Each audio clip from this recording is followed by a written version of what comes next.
couple of people that said that slavery started in 1619. For decades, for generations, people thought that slavery started in 1775. It actually started 1619. There's a woman who wrote. There's a couple of people who did some research, and they found that the first couple of slaves first came to America in 1619. So it will be a little over 400 years. It's been 400 years that I'm African American, that are my ancestors have been enslaved. And slavery, the first, I think they said the first 20 slaves came to America in 1619, the first African American slaves. And then, but for years people thought that slavery started later. It started 1775 and ended 1865, I think.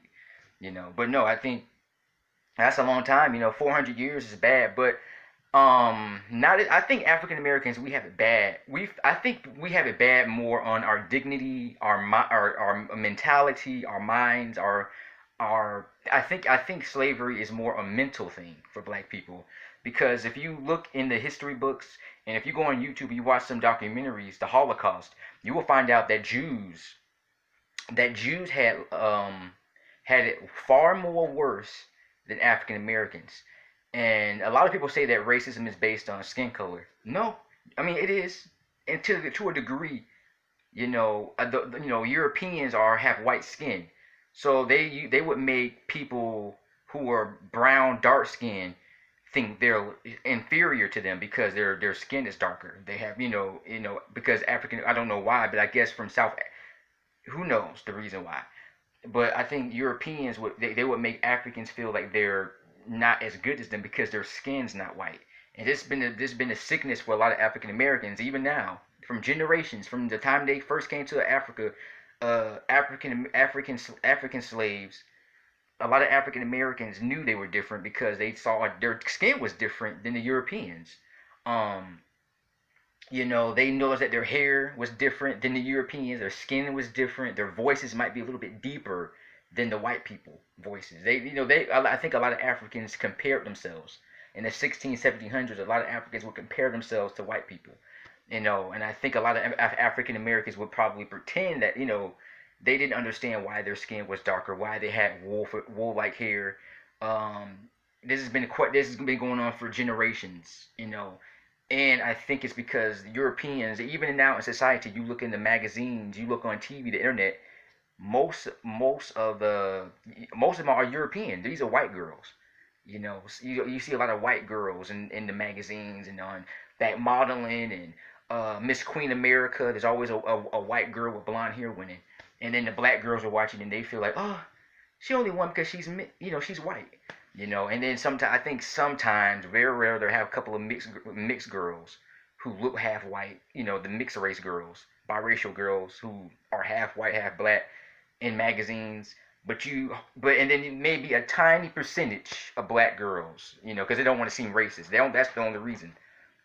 Back in for Miss Queen America, you have maybe a token black girl who might a token black girl who might win the beauty pageant because they didn't want to seem racist. So they said, let's have this token black girl win, and we won't seem racist. Even if we don't really just think she deserves to win. We just make her win, so we don't see people don't start calling us racist, and there'll be no protesting that black girls can't win the beauty contest. Slavery started in 1619. A few people have done a book about it. For years we've been lied to, and a lot of Africans, we thought that slavery started in the 1700s, the late 1700s, when it really started in the early 1600s, 1619.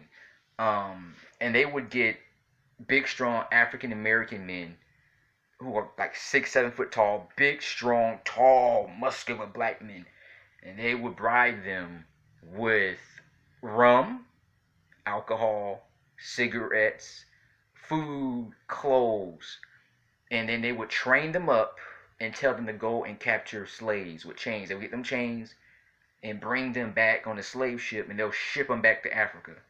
And they were trained. They had a whole bunch of big, strong men, black men. These were not skinny little black guys.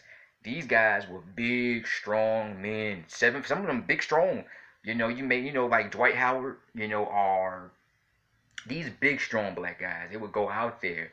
These were big, tall, scary looking guys, black guys. They would go out there and capture a lot of slaves, in their huts, and they would force them on chains, and they would take them to the ship, to the slave masters, and they would throw them on the ship, and then they would keep going. They would go back and forth.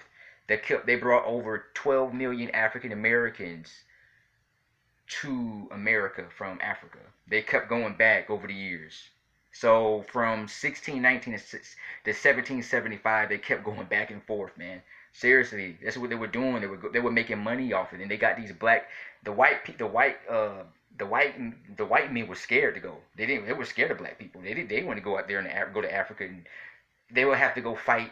That means the white people would have to fight the African slaves, and they didn't want to do that. So they got African men to go get their own, to get the Africans, and force them onto the boat. It's a sad world, but yeah, slavery did start 1619. Mr. J here, peace.